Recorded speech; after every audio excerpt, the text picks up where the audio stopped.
annals of crime in any great city, there is always one case that for sheer savagery will never be forgotten. No professional criminal could ever match its fury, for it is the record of murder without reason, of fear and of terror, of a killer who strikes without warning.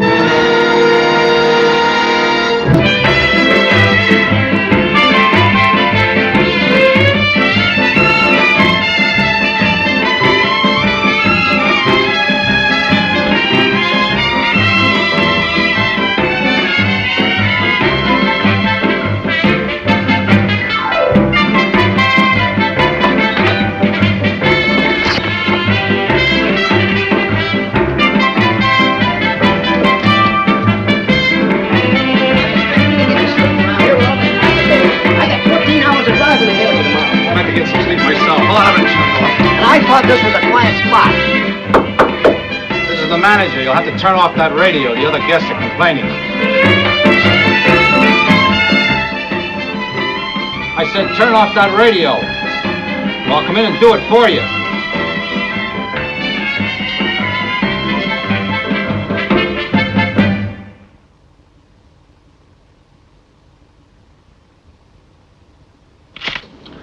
That'll do it, Joe. We're all through, Don. Right. Hello, Don. Everything under control? Just waiting for you, Pete. Hello, Pete. Glad you're here. We're ready to move the body. What time did it happen? About 3 o'clock. Multiple stab wounds in the back. Here, take a look. Weapon was a long, sharp, twin-bladed object. Scissors of some kind. Remind you of anything? Body of the waitress we found about a month ago. That's how I figured. Probably the same guy. We should know for sure after the autopsy. I'll wait for your call. Okay, boys, you can wrap it up. Any identification on the body? Yeah, driver's license. Mrs. Alma Johnson, 286010.5 Franklin Avenue. The car's out front. It's that green Chevy. What time was the register signed? 1:30, according to this. She signed as Mr. and Mrs. Joe Green of San Diego. The manager didn't see anyone else. He's outside when you want to talk to him. Okay. What about the fingerprints? They're all over the place. He's just finishing up now. Fine. As soon as they're processed, we'll check the file. Anything else? The usual, burnt matches, a few cigarettes. His or hers? Hers, unless they both wore lipstick. Huh. Also, I found some stuff under her nails. And here's something else. What is it? Looks like a piece of suit fabric. Blue serge. Get it down to the lab and tell Charlie we'll drop by as soon as we can, all right? Right. Where's the girl's husband? We're trying to find him. Fine. Now, we better send out a call to pick up every 288 and 311 we can lay our hands on. Let's go see the manager, huh?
And while the killer slept, the machinery of the law slipped into gear. They checked the fingerprints found at the scene of the crime. If the killer had ever been arrested, his prints would be on file. There was no record of them anywhere. They located the victim's husband and brought him in to identify the body. He'd been working all night and hadn't even known his wife was on the loose. Police details moved throughout the city. They picked up any man who had ever been connected with a crime similar to the murder in the motel. The suspects were taken to the identification room. They were booked, printed, and mugged. It was a mixed assortment of the mild and the defiant. That was the routine, and it went on all night. Meanwhile, in homicide, they went after the case from another angle. That's the way I see it. The victim was attacked from the back and stabbed repeatedly in the body with a twin-bladed object like that. It's the same man, all right. Are you sure about the type of weapon? Sure, I'm sure. I'll show you. Here are the photographs we took last night. Notice the position and frequency of the wounds. And here are the ones we took of that waitress a month ago. The wounds are identical. In each case, they were made by a thick kind of scissors about 5 inches long. At least he's consistent. Anything else, Doc? Just what you already know. Both victims were blonde and had alcohol in their systems. Don, let's have a couple of dozen photographs of the Johnson woman made up right away. Then see how many men Brownie can lend us to canvass the bars. If they show the pictures to enough bartenders, one of them ought to come up with a lead. Right, I'll see you back here. Now, you better make it the lab. I want to talk to Charlie. If you get any ideas on the type of scissors, Doc, let me know. I'll do that, Pete. A couple of days until, of course, a square inch of fabric isn't much to go on it. But it may tell us a few things. Manufacturer? Possibly. We can trace the mill that made the material. What makes you so positive it's from the killer suit in the first place? I'm not positive, but we have to start somewhere. We tried to check everybody that was registered in the motel room in the past week. And? And what do you think? 75% of the names were phony. Well, that's par for a motel. You wouldn't say you were playing a long shot, would you? Now, what do you want me to do? Assign a man to every motel in town just to be sure that the guests sign their right names? Relax, you'll put them all out of business. Okay. What'd you find? It's from his suit, all right. The threads match the traces of wool lint found under the dead girl's fingernails. She must have put up a pretty good fight. Take a look. Hi. Now, the main thing is the number of horizontal strands to the weave. I'd say about 80 to the inch and 100 fibers to the strand. For serge, that's pretty good. Just saw Brownie. It's all set. How many men is he gonna let us have? 8 tomorrow, more later if we need him. We'll need him, all right. About this material, how much would you say it cost? Well, it isn't cheap. Couldn't touch a suit like that for under $90 or $100. Anything else? Yeah, it's quite new. Very resilient. The fibers have all the bounce of a new handball. Another thing, there are no signs of cleaning fluid. All right, so the suit's new. It'll take months to track down everybody who's bought a blue serge suit recently. Would you like to borrow my microscope? If you had a brand new $100 suit with a small tear in it, what would you do? Give it to the Salvation Army? No, I'd take it to one of those French weaving places. Don. Coffee? Don? Will you have a bulletin sent out to every shop in town that does mending and weaving? Warn them to be on the lookout for a blue serge suit with a tear in it. I'll take care of it right away.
Good morning, Mr. Martin. Hi, Carmelita. See my hospital? Well, who's it for? Maria. What happened to her? Oh, we were playing and she broke her neck. Can you fix it, Mr. Martin? Well, I think so.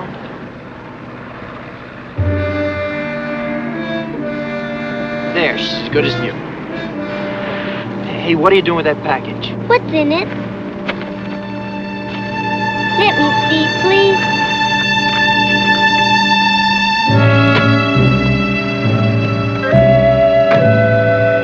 Hey, my doll's broken again.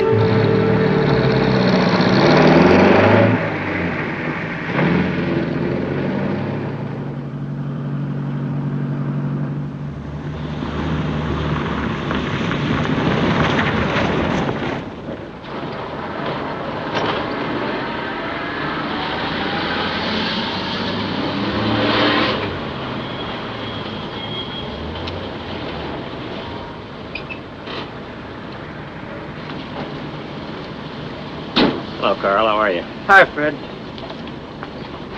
Say, listen, do you think you can put a coupling on the end of this for me? Sure. Anything else today? Oh, I need a couple 100-pound sacks of Vigoro.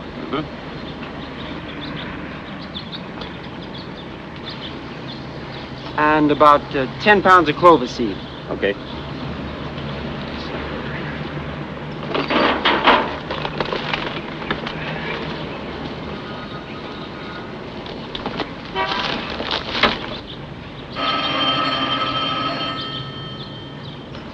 Who's the girl?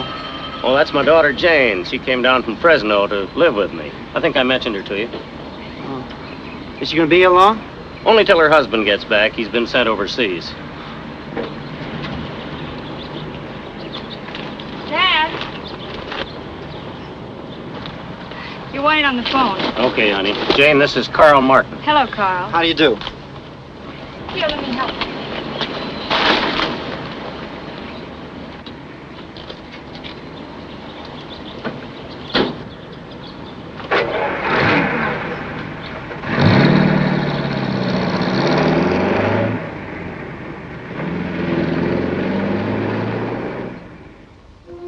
Within 6 hours of the murder, the killer was back tending flowers as part of his normal daily routine. At the same time, homicide was working on the one good remaining lead, the torn blue suit. Skilled detectives canvassed every tailor shop in town. On the bulletin they left with each tailor was all the information plus a central police number. The plan was simple. If the suit were brought in for repair, the trap could be sprung within the quarter hour. The next move was up to the killer.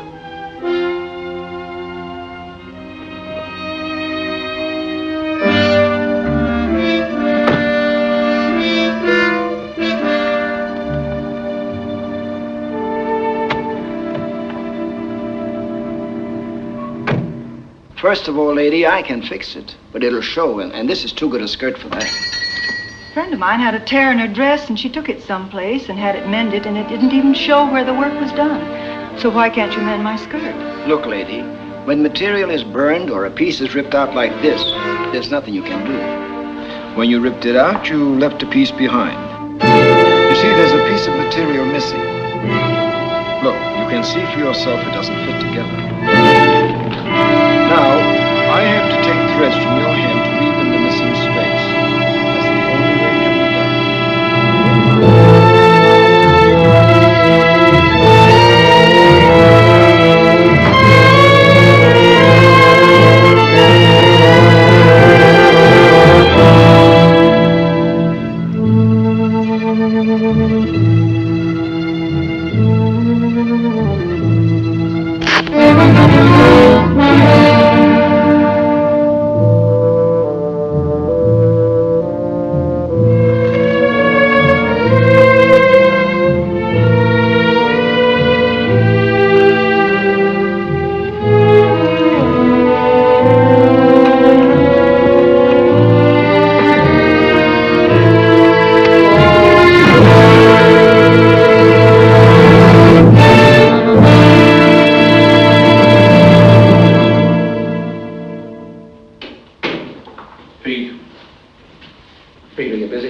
No, not really, Captain. I'll talk to you. Down.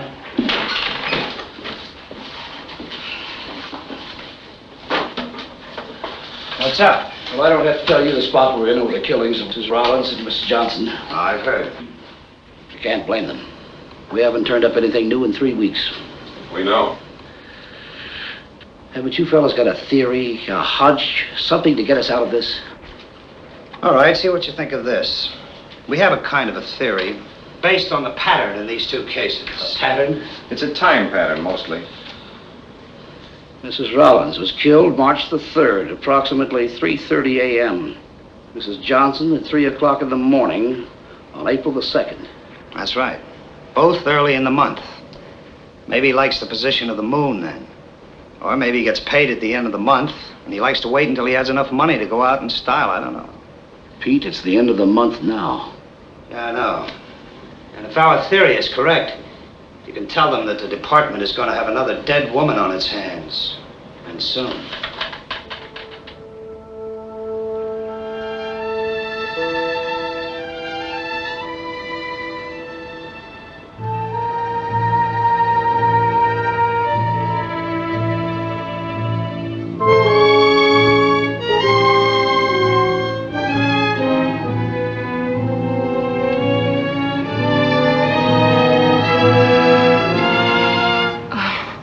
It's you, Carl. Is your father here? No, he isn't. Is there something I can do for you? No, I don't think so. All right, Carl. Excuse me, won't you?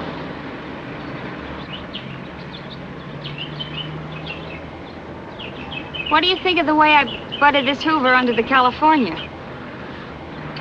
It's not bad for an amateur, is it? It's very good. How do you like working here for your dad? Well, it takes my mind off Jerry, and it keeps me from being too lonesome. Say, Carl, do you see a pair of pruning shears over there someplace?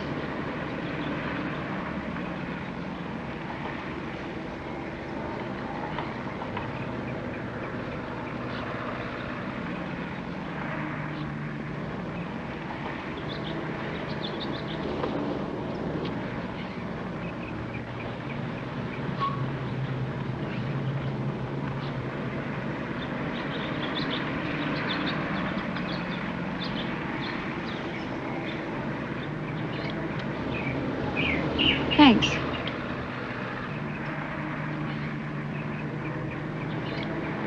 That ought to do it.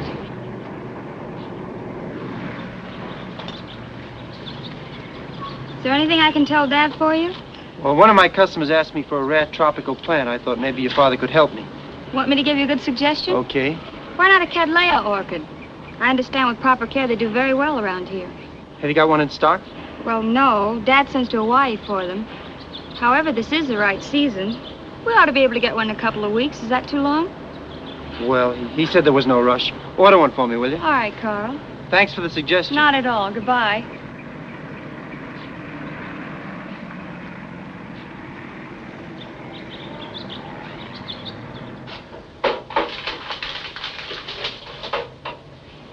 I probably won't be home until late, honey. Don't wait up for me.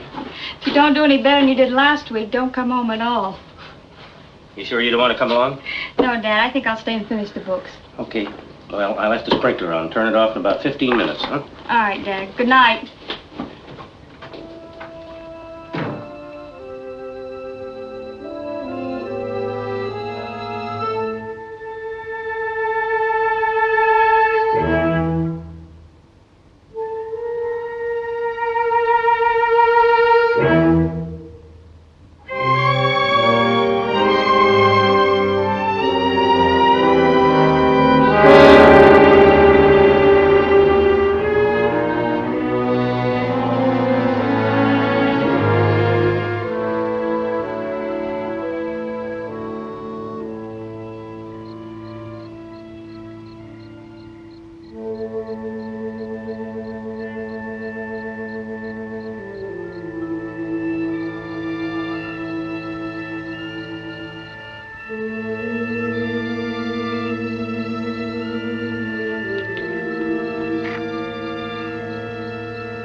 What are you doing around here this time of night?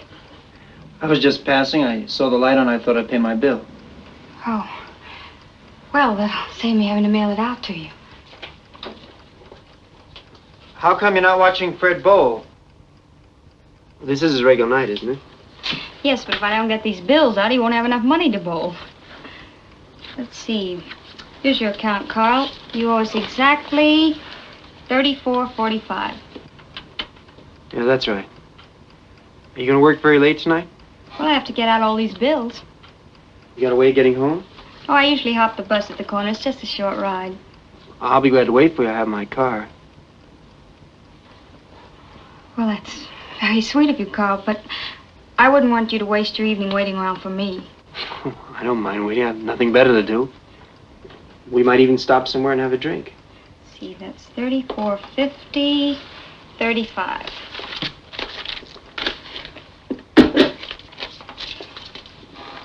I don't know what time I'll be getting off, Carl. It's still early.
Something wrong? Not anymore. Come and take a look. Do you often have this kind of trouble with your car? No. This hasn't happened for a long time.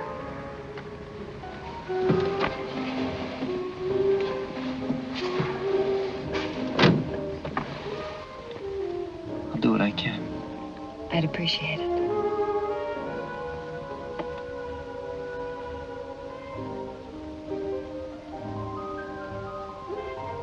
No wonder it won't start. The ignition key is off. Well, what do you know? Pretty sure of yourself, aren't you? I do all right. Now you're going to buy me that drink? All right. If you can't think of anything better to do. I can think of something better.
I better go down and check.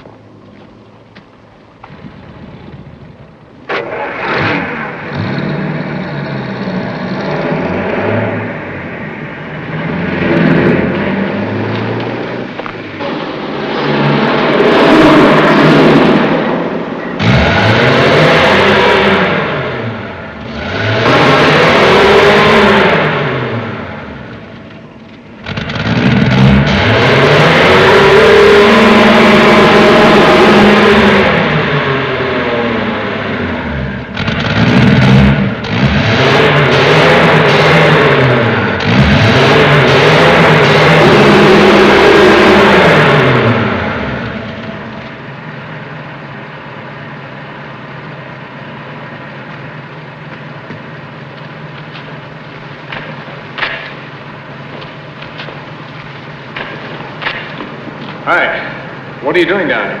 Well, you know how it is, officer. Don't you know you're not allowed to park here? We were just leaving, but I got stuck.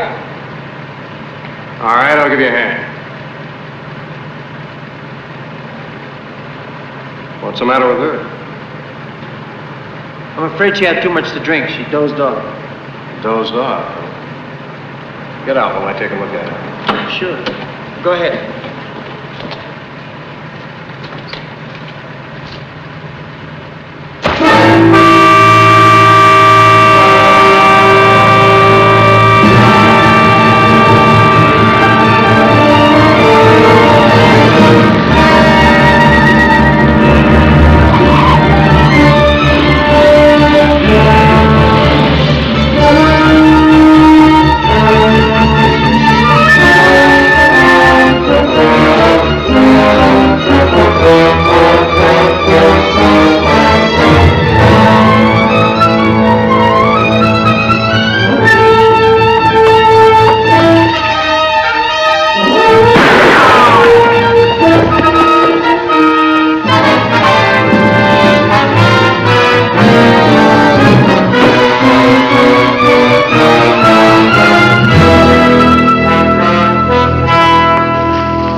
Hey, taxi!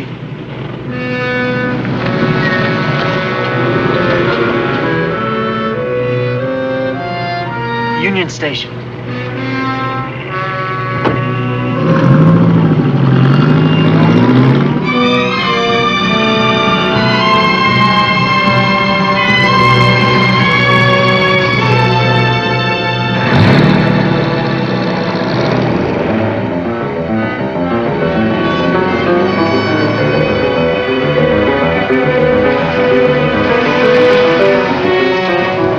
Fourth and Hamilton.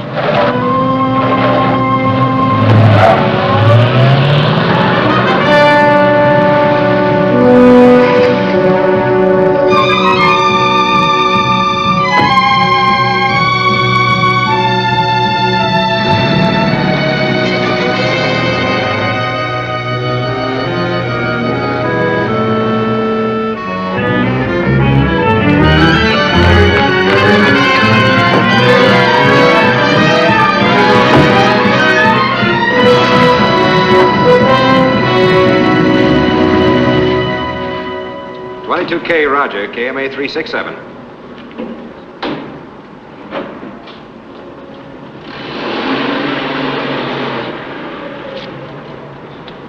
About 30, 6 feet tall, 175 pounds, gray flannel suit, no hat. Sorry, Pete, but that's the best I could do. I never really got a good look at him. You said his behavior seemed normal. Well, it did at the time, but I... Okay, we'll call you when we need you at the lineup. I got the report on the fingerprints. Yeah? It's our man, all right. How you doing, Sam? Okay, there's his right foot. Let's have a look at it. Got a good left foot, too. We'll check him with Charlie. We're finished here. 76, 76. Mr. Martin.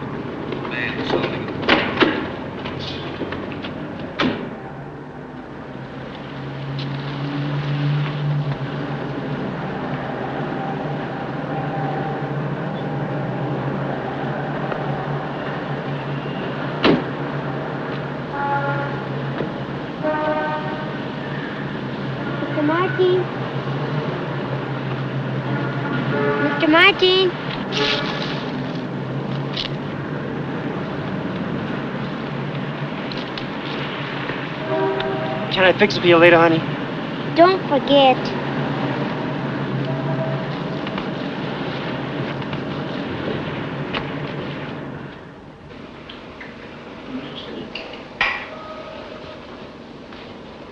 He wears a 9.5 piece shoe. Same size I wear. Well, here's something a little more interesting. These are the cigarette butts found at the motel murder site a month ago. And these are the ones found in and around the car this morning. Now, do you notice anything peculiar? They all have lipstick markings, and there are about twice as many short ones as long ones. That's right. Take a look.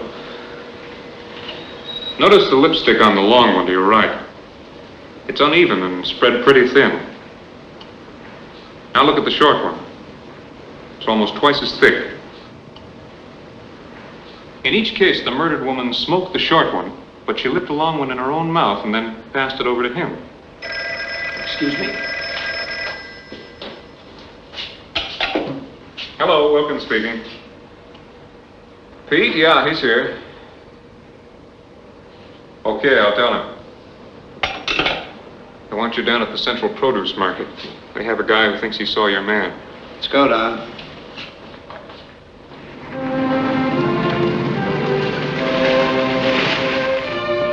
In the turmoil and confusion of the market, the killer's flight had gone unnoticed, except for one man who thought he'd seen him cross the street and hail a taxi. Detectives then checked every cab office in the city. At each one, they received the same reply: no fare picked up in that area. For all his carelessness, the killer had been swallowed up in the trackless jungle of the city. And out of that jungle, as the notoriety increased, came the creatures. Strange, forgotten souls, eager to confess to crimes they did not commit. In their desire to bask briefly in the spotlight of the headlines, they were willing to admit to anything. Each day brought new confessions and still more versions of how the crime had been committed.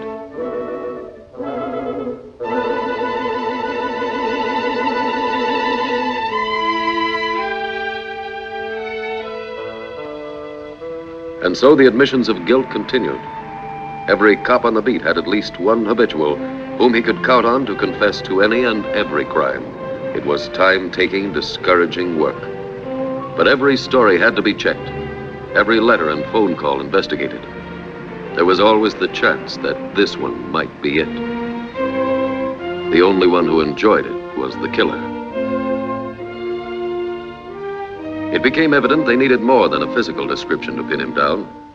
They had to get inside his brain to see what made him tick. To try and determine in advance what his moves would be, they consulted Dr. Werner, the police psychiatrist, authority on the criminal mind.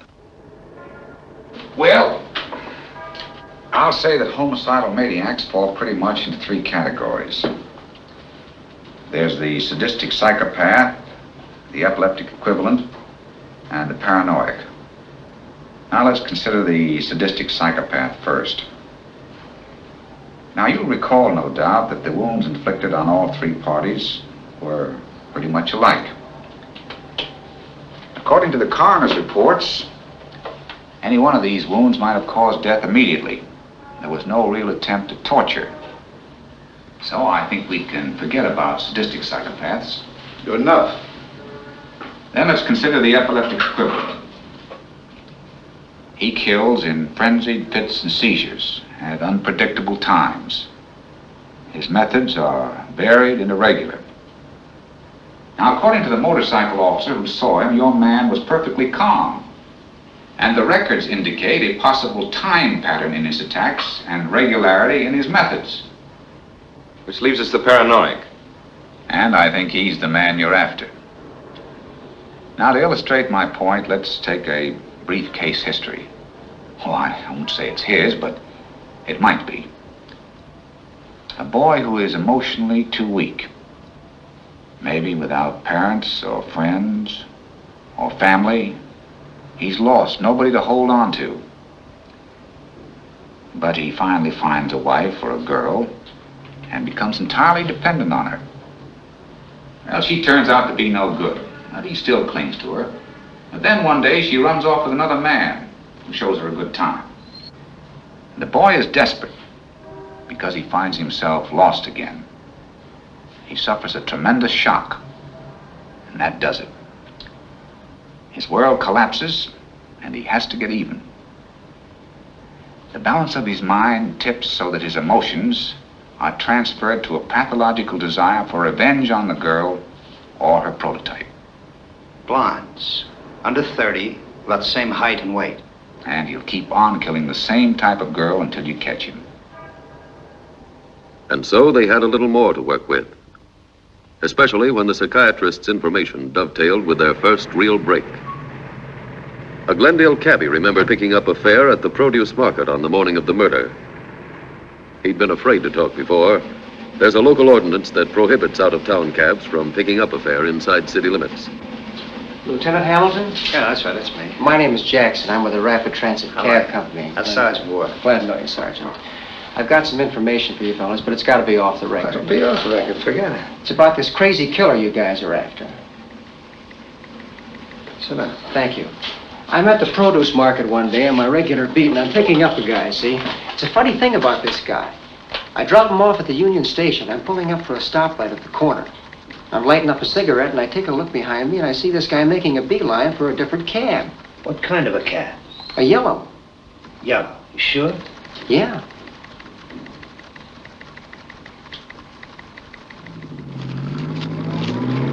Here it is. I knew we'd have it somewhere.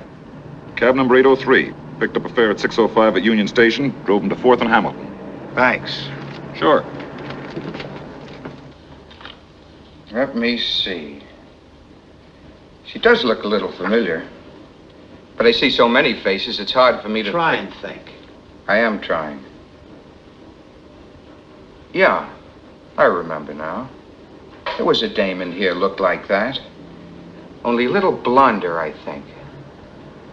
She was in here for a couple of hours, gave some guy the come on, and left. It was pretty late, I think, and he went out after her. What kind of a guy? What did he look like? Oh, just an average sort of guy, I guess. After all, it's been about a month, and a lot of other guys have been in here since. Don't you remember anything about him? His suit, maybe? Yeah. It was dark brown. No. Kind of a blue. I think. Thanks. Or was it,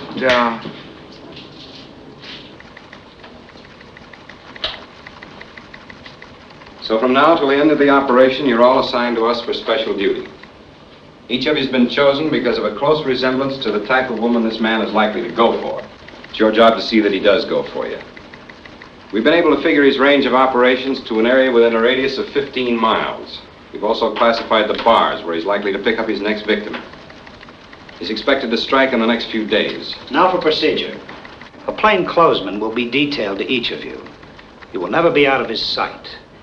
You've just been given a good general description of the criminal on those cards. Don't waste time on anybody who doesn't match. When you have what appears to be a suspect, play him along until he makes a definite move. Then signal your detective to make the arrest. What would you call a definite move? Well, you'll have to decide that for yourself. We won't have the time of the men to pull in everybody who makes a friendly pass. On the other hand, always remember that you may be dealing with a homicidal maniac. The criminal seems to have a habit of letting the woman light a cigarette for him in her own mouth. Watch for that. Now, Don will give you your definite assignments. Well, Betty, you're first. You go with Sergeant Lewis. And Ginny, I'm going to tag along after you.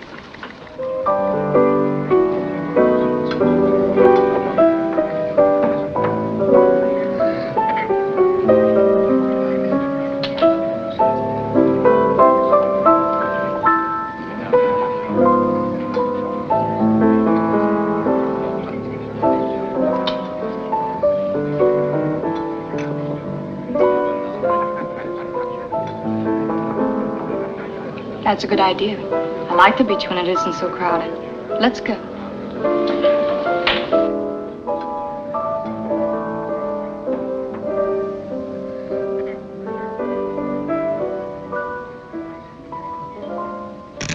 Hey, what's the big idea? I'm a police officer. You're under arrest. Under arrest? What for? I haven't done anything.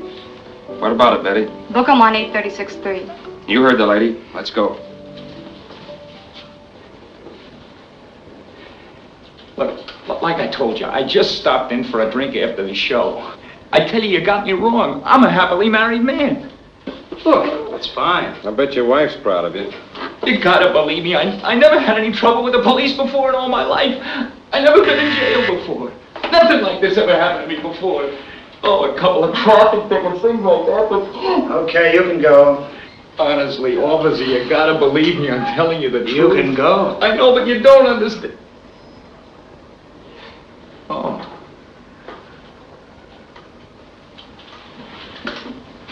Well, now I can go.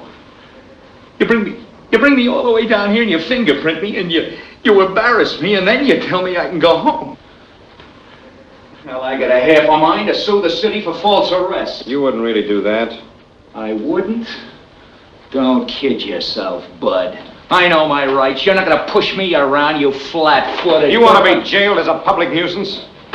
Oh, no, sir, Have a squad car deliver him to his front door. If he gives you any trouble, make sure his wife finds out why we brought him home. Thank you, sir.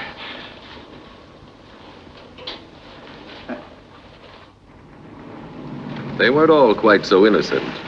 The next night, they picked up some parole violators carrying guns. They're back where they can't use them now. But it took time to pull every suspect in for printing and mugging, and time was running out. From now on, the girls would have to take greater risks. Let the potential killer show his hand more before they signaled for help.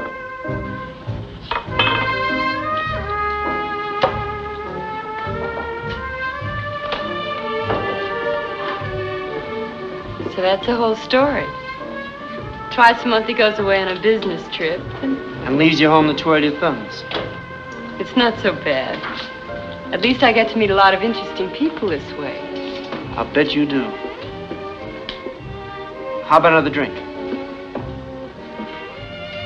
What are we wasting our time around here for?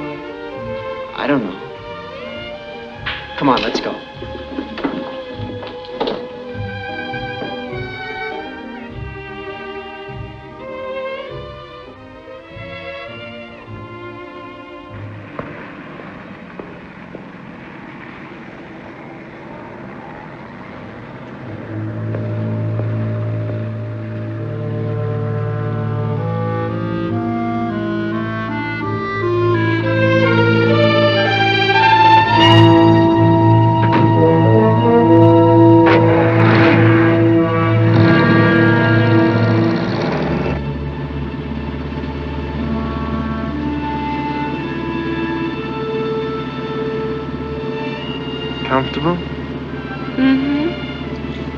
I could go to sleep right here.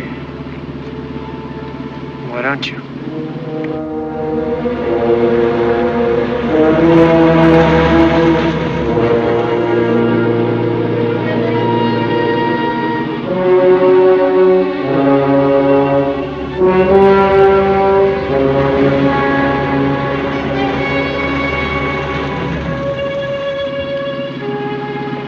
How much farther do we have to go? Not far. What kind of place is it?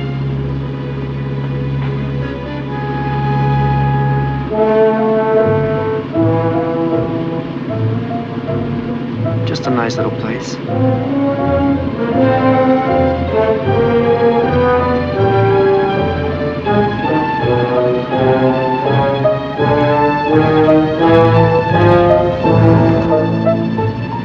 I don't like it.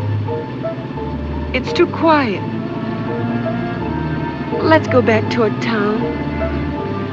What? After all the trouble I've gone to getting here?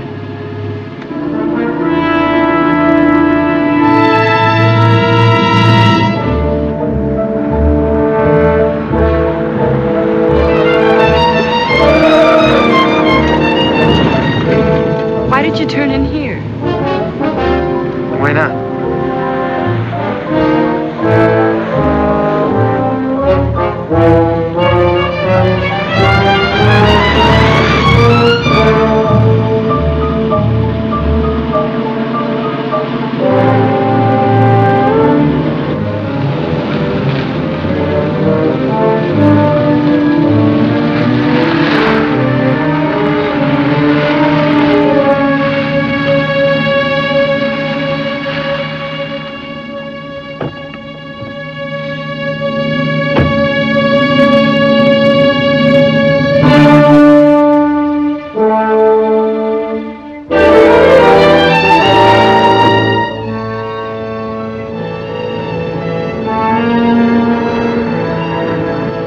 Why'd you turn off the lights?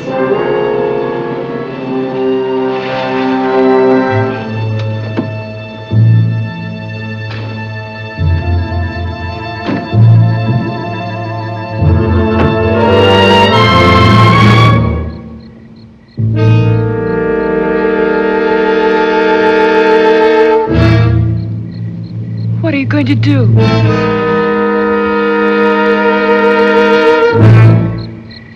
Nothing? You're gonna walk home from here. Maybe this'll teach you there's still some guys who respect another man's home.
Here's a complete file on those 3 suspects the girls brought in last night. Anything important?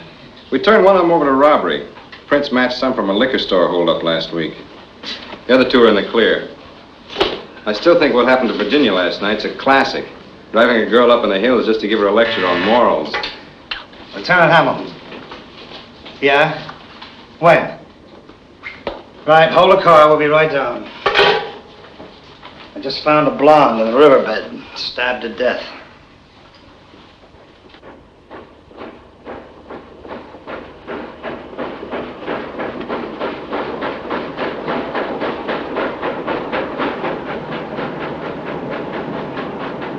The handiwork is familiar, all right. Who discovered the body? A couple of kids playing in the water. Touch anything? They didn't hang around long enough to touch anything. What do you got, Don? One of McCarthy's men picked this up about 30 feet from the body. It's the only thing they found so far. What do you think? What do you think? I don't know. But we'll find out.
Hi, Charlie.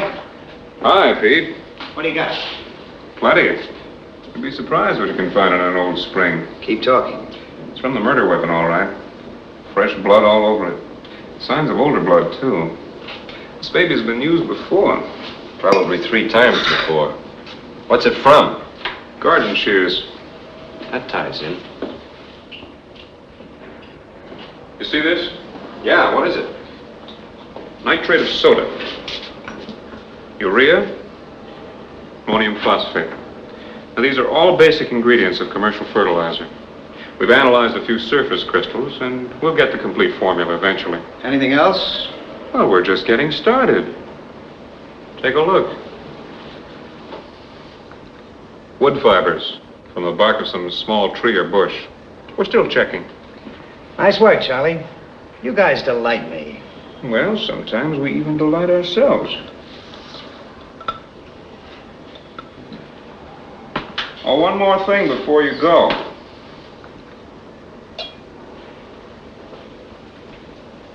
This guy must have gotten around quite a bit. We have evidence of 3 different types of soil. What do you mean, one more thing? Just give me a breakdown on each type. Right here.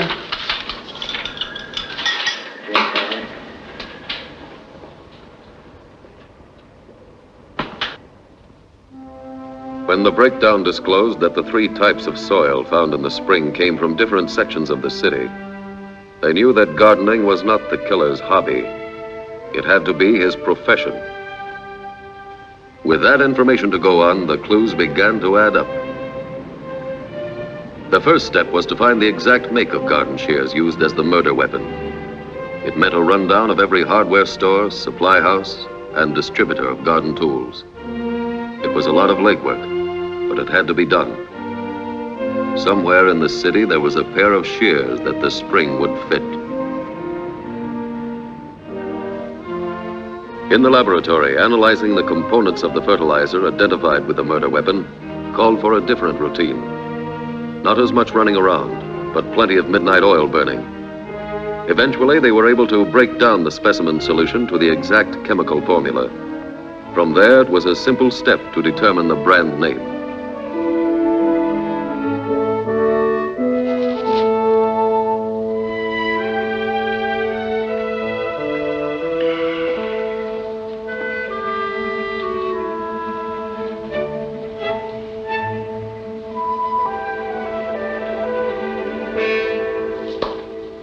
Little present for you. So we finally made it. That's an efficient little thing. Where'd you find it? Trendle Tool Company. Here's a list of their distributors. I didn't know there were this many hardware stores in the world. What about nurseries? About 100 of them, Pete. We'll try a shortcut. There's no guarantee that our man buys his tools and fertilizer at the same place, but we might as well check the places selling both products first.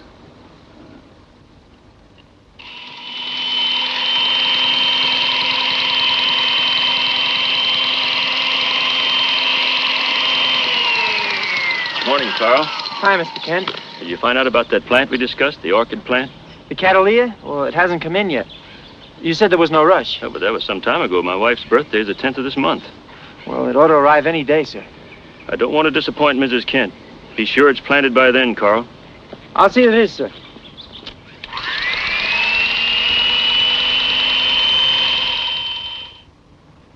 By the 10th.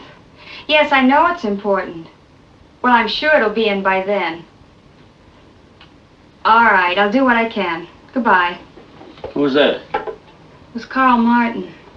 He's worried about the Cattleya orchid we ordered for him. It's all my fault. I told him it would be in by now. Well, you better call the express office again. All right, Dad. That's funny.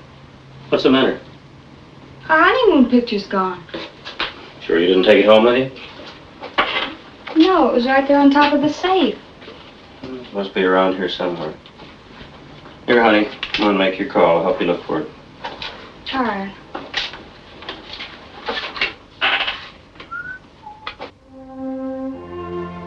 There never was a good shortcut to a killer. They found that out. 87 places handled both the make of shears and the fertilizer they were after. 20 of them in the valley alone. They checked those first and drew 20 blanks. It was the same routine time and again. Find the outlet, question the manager, cross the place off the list. Well, I'm terribly sorry, Carl. They promised me they'd deliver it today. I know tomorrow's too late, but sometimes they do make an extra delivery in the afternoon. I know I feel awful about it. Well, isn't there some other plant we...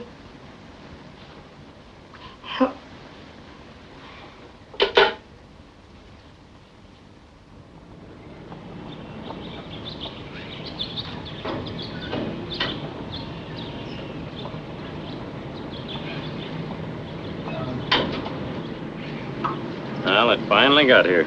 Yes, it's a shame. You know, Carl wanted it for first thing in the morning. Hope he drops in before we close. Say, maybe I ought to deliver it. Where does he live? You think you should? I'll be back before closing time. What's his address? It's in the book. All right, you finish watering and I'll go look it up. Okay, honey.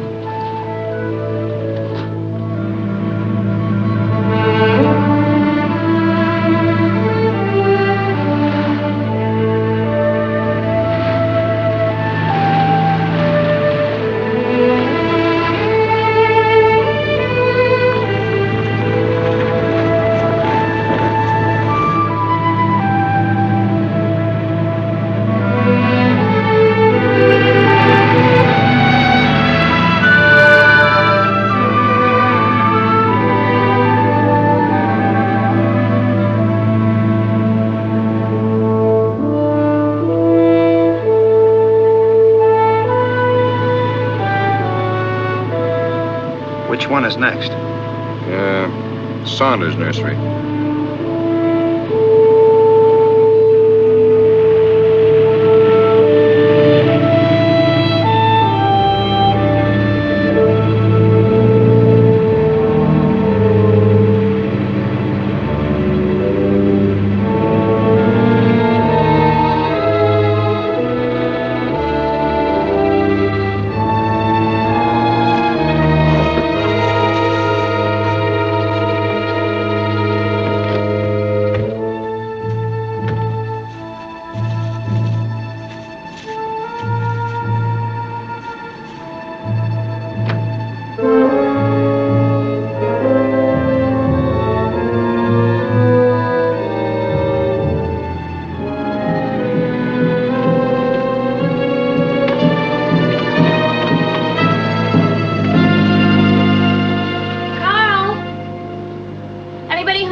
Jane Saunders.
just wondering where you were. You didn't look very hard. Didn't you hear me call you from the house? No. What were you doing there? Well, I have good news, Carl. The Cattleya orchid arrived. That's great.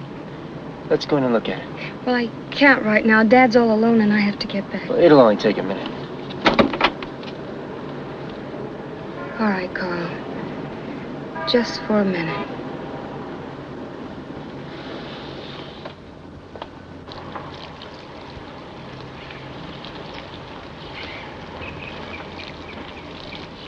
Hello.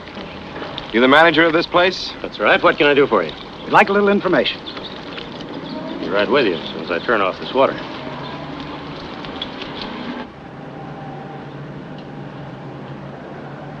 It's very nice. Thanks for bringing it up. That's all right. I'm just glad it arrived in time. So, now if you'll excuse me, I do have to go. Why don't you stay and have a cup of tea? Really, Carl, I can't. You mean you won't? No, it isn't that. It's just that I have to get back. Why don't you just sit down?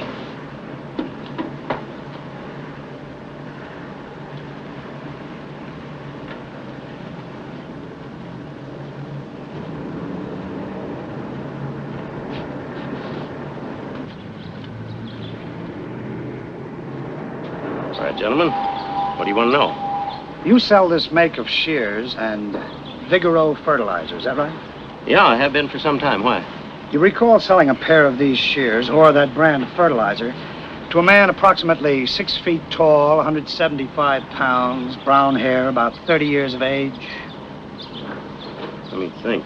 He's probably a gardener. I don't... 6 feet tall. Young and 6 feet tall. Kind of sounds like Carl Martin. Why do you want to know? Well, it's nothing serious. We just want to ask him some questions. Oh. Well, I know he uses Vigoro. What about the shears? I sold him some of his tools.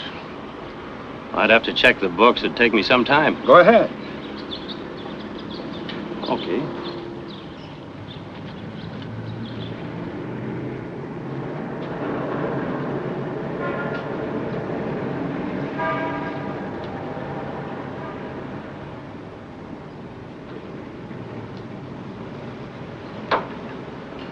You know, you're the first company I've had since I've lived here. In that case, I am sorry I can't stay any longer. It's not the kind of place you invite a girl to. I know. There's no reason not to. No? Have you taken a good look around?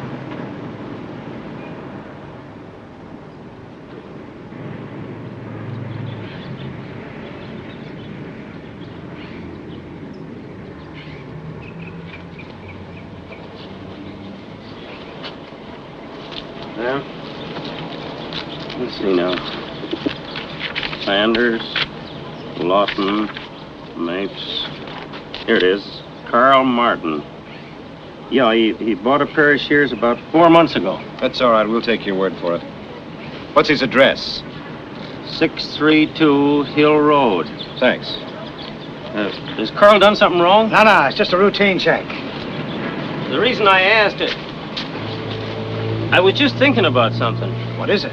My daughter Jane is making a delivery at his house right now. Where it is, Don? It's around Chavez Ravine. Thanks very much.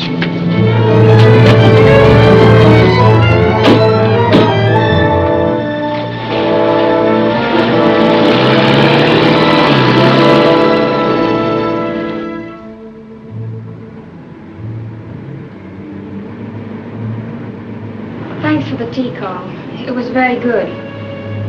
I'm sorry I have to run. That's all right. My wife was a lot like you. Your wife? Oh, I forgot.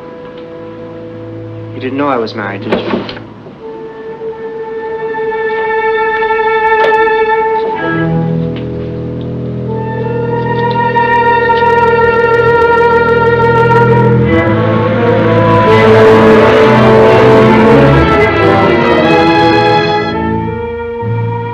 Anyway, it didn't last very long.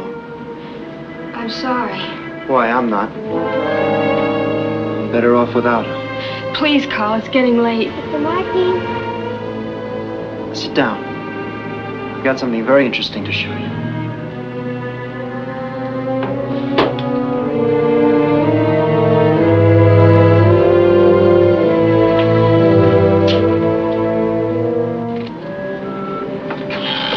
Hello, Mr. Martin. What are you doing here? You're waiting my dog. Then you better go home.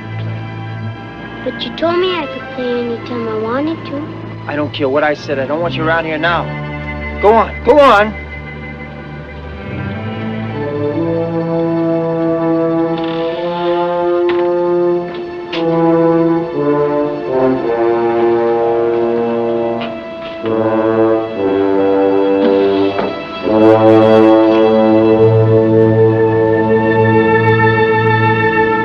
You can have your picture back.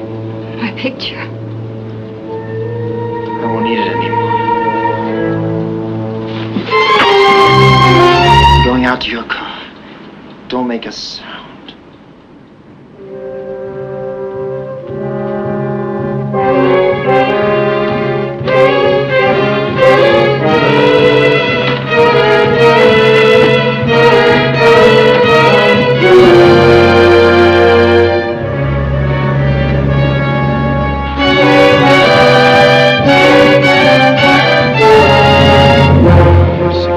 It's probably up around the top of the hill, Pete. There it is.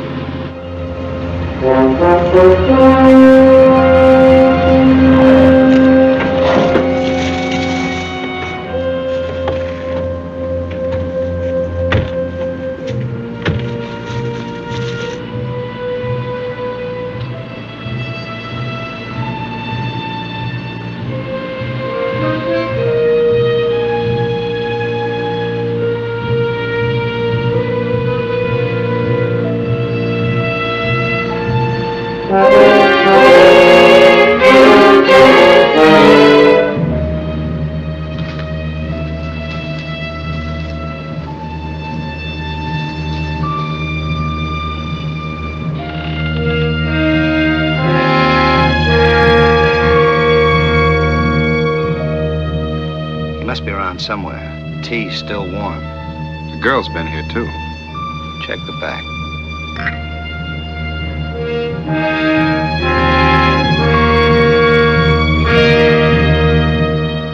Nobody out in the yard.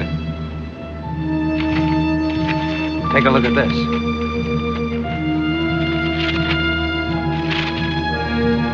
That's it, all right. There was a kid out front. Let's see what she knows.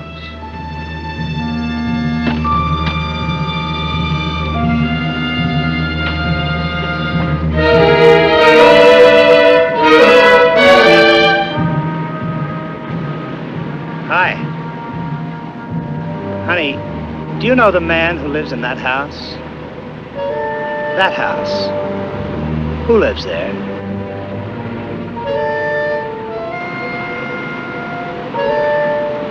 Would you like some gum? My mommy won't let me take anything from strangers. Your mother's right. What's your name? What's your dolly's name? Maria. That's a very pretty name. My name is Carmelita. That's pretty, too. What's his name? Mr. Martin. Do you know where Mr. Martin is, Carmelita? He's with a girl. Where are they now? Don't point, honey.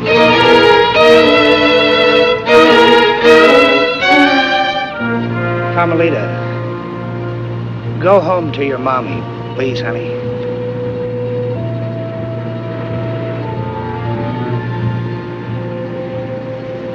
You all set?